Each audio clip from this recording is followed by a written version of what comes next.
Which quarterback should the Chicago Bears target in 2020 free agency? What is going on, y'all? Fox Sports Talk back at it with another video talking, of course, some NFL here to talk about a little NFL free agency, which is going to be upon us. So if you're new to the channel, welcome, guys. And make sure you go ahead and hit that big red subscribe button down below because there is a ton of content I produce on this channel, NFL related, NBA as well. But go ahead and subscribe so you're tuned in every time I drop a new video, and you can do so by go ahead and clicking the bell icon to be notified every time I drop a new video.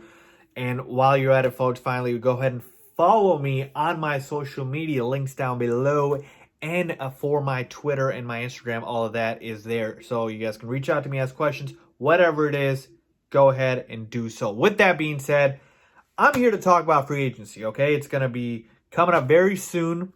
And obviously, the elephant in the room is that the Chicago Bears are going to do something at quarterback. Now, that does not mean changing our starting quarterback, Mitchell Trubisky, per se, but it does not hurt to add somebody to the quarterback room. So, with that being said, let's talk about the guys that the Bears can target to bring in 2020. So keep in mind, Mitchell Trubisky is still on his rookie deal. He is still under contract, okay? We are not at the point where we have to make a decision on his fifth-year option, okay? I say that to say this. Whatever your opinions are about Mitchell Trubisky, the Bears are going to go forward with him as their starting quarterback this coming season, okay?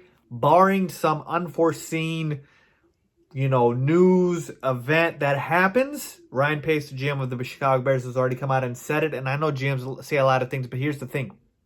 It makes no sense to not go with Mitch for at least one more season. Why do I say that? Because, like I said, that inevitable fifth-year option comes up. And that is when you got to decide, okay, do we want to put our future on the line and attach it to this guy, okay? And so that's my point here is there is a 90% chance in my head Mitchell Trubisky is the starting quarterback of the Chicago Bears next year, okay? If not higher.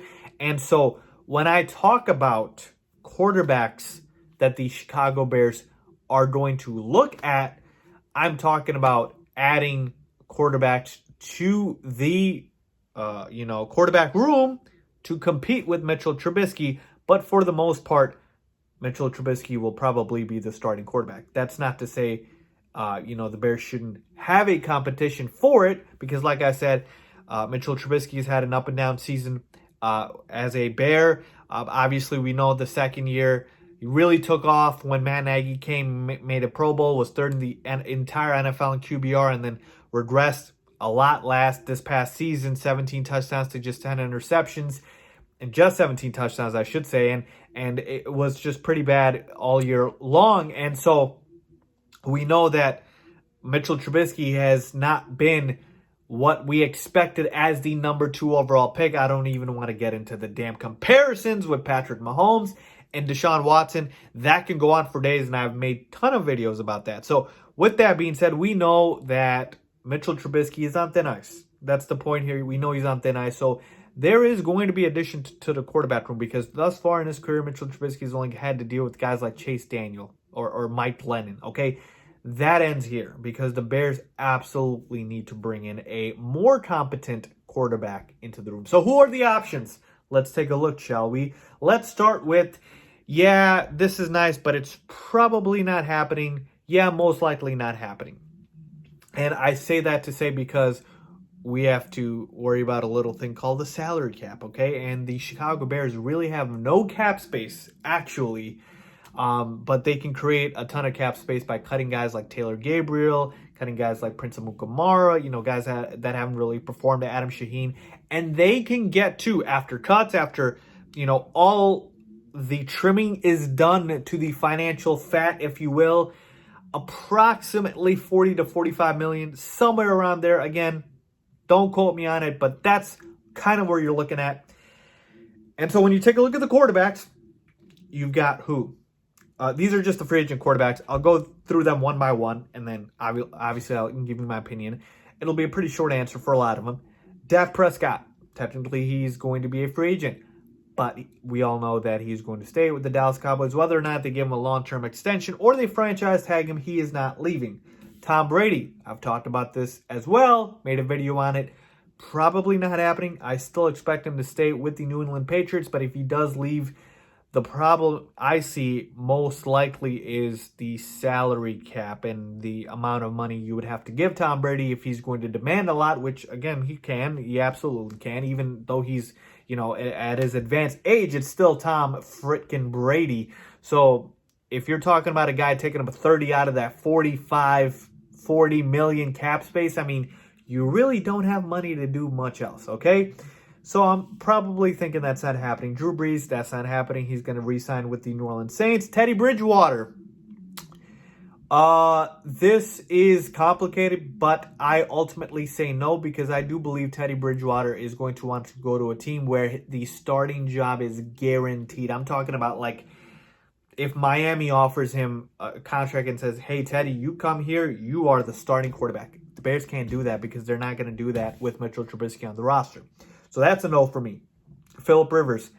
I don't want him. I just don't. I mean, Phillip Rivers is washed up at his age at this point. I mean, and I don't think he's an upgrade, honestly. So you shouldn't want him. Eli Manning, he should retire. Jameis Winston. Yeah, I don't want him either, okay? He's an interception machine. We all know how turnover prone he is. And so to me, again, not really somebody that I would want if we are going to go after somebody. Next up, we have Marcus Mariota. A lot of people have talked about this, folks, and here's my issue with this one, okay? I'm pretty sure they share the same agents. I'm talking about Mariota and Trubisky, and so, again, you can double-check on that. That creates a conflict of interest here, and the bigger thing to focus on is I really, truly do believe Marcus Mariota is going to go for a starting role. Like, he's going to look for one. Now, again, not saying he's going to get it. You can obviously try. And that is what Mariota is going to do, okay? He's still relatively young. He's not going to want to, again, get relegated to a backup role already. The only reason Teddy Bridgewater did it is because he got hurt and he was desperate. So I'm thinking Marcus Mariota is going to try as much as he can to go for a starting gig. Obviously, we know it's not a clear path here in Chicago. That's why I don't really see it. And then finally, Case Keenum. And Case Keenum, to me, I've talked about this before. I do believe Case Keenum would be a good quarterback to bring in. And again, it's not the sexy answer. It's not the, flashy, big name free agent, but it's the right one. And here's why. You need somebody in here that is experienced, okay? And there are a number of experienced guys that are brought up, but a lot of those guys are going to command top dollar. Case Keenum is going to be relatively cheap. And so what this allows you to do is bring in a guy like a Case Keenum, okay? Another comparison I could give is Nick Foles, but Nick Foles is not going to be a free agent, and Nick Foles has got a big contract which you would have to trade for, and you'd have to find a way to maneuver with the financials. So there's a lot of strings to be pulled if you try to trade for Nick Foles. I just want to bring that up because people have brought up Nick Foles as a comparison with Case Keenum. But Case Keenum, a free agent, so we don't have to do anything. And so with him, he's cheap. You bring him in. He can legitimately compete for the starting job. I still believe Mitchell Trubisky will be the quarterback. But it's enough to be like, okay, we brought somebody in. But again, I don't think he would threaten Mitchell because I do believe Trubisky is better. But Case Keenum's a solid quarterback, folks, okay? People forget he took the Vikings to the NFC Championship game. You guys remember the Minnesota Miracle when he threw that pass to Stephon Diggs to win that game against the Saints? This man can play. With Washington this season, they were an abysmal team with an abysmal offensive line, no weapons outside of Terry McLaurin, a bad coaching staff, no running back, like Adrian Peterson, that's it. So he didn't have much, but he was still able to do decent. So to me, I like Case Keenum as the guy I want the Bears to bring in here because he's going to give them a veteran that they need. He's going to be able to, if anything happens with Mitch, he goes sideways, we can bring him in and not feel like, okay, we're done here. The thing with Chase Daniel was I felt like Chase never really could challenge Mitch. Again, people think Chase was a good backup. He would play well like a game or like the time that he would replace Mitch, like the game of, but never when teams would have a opportunity to game plan for him. Okay? And that's the difference between a starter and a backup is it's fine if you come in the middle of the game and you're able to, do your job. That's good. But a good backup is somebody who is able to, still win games even when teams are game planning for you. Like if your starting quarterback's out for a couple of weeks and you can still be able to go in and get some wins. Like, for example, what Matt Moore was able to do with the Kansas City Chiefs last year when Patrick Mahomes went down. So, and I believe Matt Moore is also a free agent quarterback. So that's another name out there. So again, if you take a look at free agent quarterback, there's a lot of bottom of the barrel guys. There's a lot of Blake Bortles. There's a lot of those.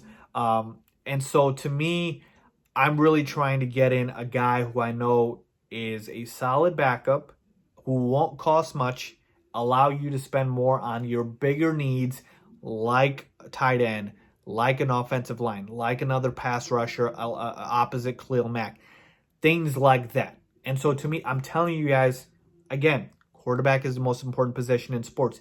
But if these NFL playoffs have shown you anything, it's that you can absolutely get to and potentially win the Super Bowl, certainly make it deep in the playoffs with an average to decent quarterback. Ryan Tannehill, again, career-wise, average to decent. I know he had a fantastic season this year. And then Jimmy Garoppolo. I mean, Jimmy Garoppolo, I'm a fan of Jimmy Garoppolo, but it's not the right thing to call him elite. I don't believe he's an elite quarterback. And so to me, again, those two teams, for example, with the 49ers and Titans, they win on other aspects of their game. The running game for the 49ers with their defense, the running game, and the defense for the Tennessee Titans. So to me, like I said, bringing in somebody like a Case Keenum will allow you to build on other sides, build in other areas of your team. And that is what the Bears need, folks, not the big name free agent. I know you guys want that, but listen, folks, I just went through the damn list. There's nobody out there. You guys want a 42-year-old Tom Brady? You want a washed-up Phillip Rivers, a turnover-prone Jameis Winston, a retirement-ready Eli Manning? I'm pretty sure you don't, okay? And so, again, there's not a lot of options out there. Let's get a solid backup quarterback in here who has shown that he can start and play well. And let's go from there. So let me know what you guys think, folks. Which free agent quarterbacks do you want the Bears to bring in? How about that, okay? Which guy do you want to bring in? And again, if you want to say Teddy Bridgewater, are you telling me that you want to spend more on Teddy Bridgewater than the rest of the roster? I'm just letting you guys know that, because if you give Teddy Bridgewater $30 million out of the 40 or the 45, you don't have much left. So just keep that in mind. But let me know what you guys think down below in the comment section, man. I appreciate you guys for checking the video. If you like this video, please give it a big thumbs up. And as always, make sure to subscribe. Thanks for watching.